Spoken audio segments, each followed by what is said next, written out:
सूत्र 62. तज्ज्ञस्य पुण्यपापाभ्यां स्पर्शो ह्यन्तर्न जायते नैहाकाशस्य धूमेन दृश्यमानापि संगतिः. मुक्तिपद प्राप्त केलेल्या व्यक्तीच्या अंतःकरणाला पापपुण्याचा स्पर्श होत नाही. ज्याप्रमाणे आपल्याला भास होत असला तरी धुराच्या उंच लोटाचा आकाशाला स्पर्श होत नाही, त्याप्रमाणे मुक्ती प्राप्त केलेल्या व्यक्तीला पापपुण्याचा स्पर्श होत नाही. नाथ सांगतात, ज्ञानाअभावी माणसाचं मन, बुद्धी आणि अहंकार परस्परांच्या सहकार्यानं मनपूत कर्म करीत जातात. त्यात अहंकारामुळे विकारांचाही सहभाग असतो.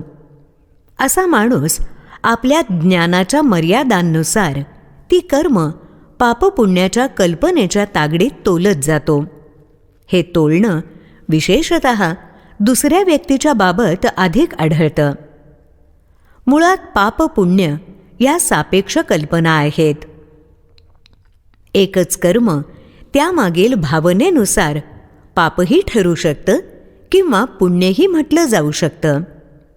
कर्माचा करविता अहंकार ह्यात महत्त्वाची भूमिका बजावतो आणि सामान्य माणसाचा अहंकार तर सतत प्रफुल्लित रसरसलेला असतो.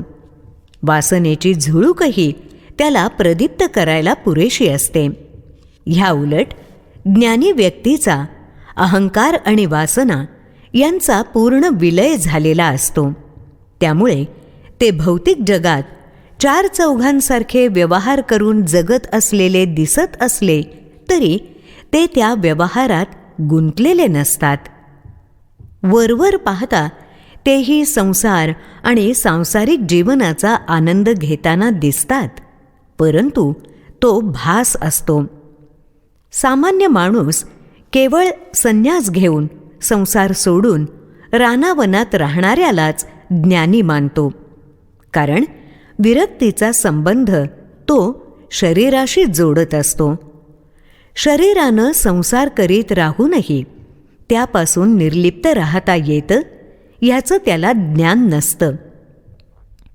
त्यामुळे संसारात असलेल्या ज्ञानी माणसाला तो ओळखू शकत नाही. ज्याप्रमाणे जमिनीवर पेटलेल्या आगीचा धूर आकाशापर्यंत गेला आहे, त्यानं आकाश व्यापलं आहे असं जमिनीवरून पाहणाऱ्याला वाटतं, पण तो भासच असतो.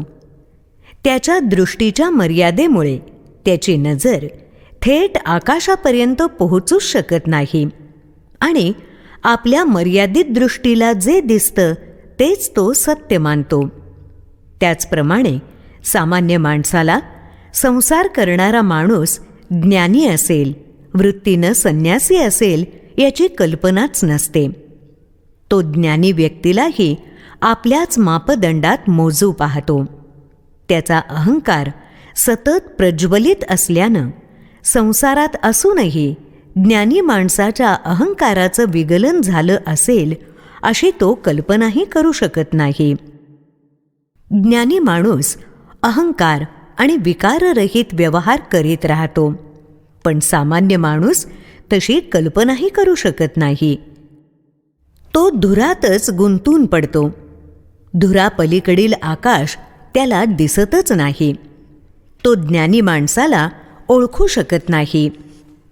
त्यालाही आपल्यासारखाच समजतो.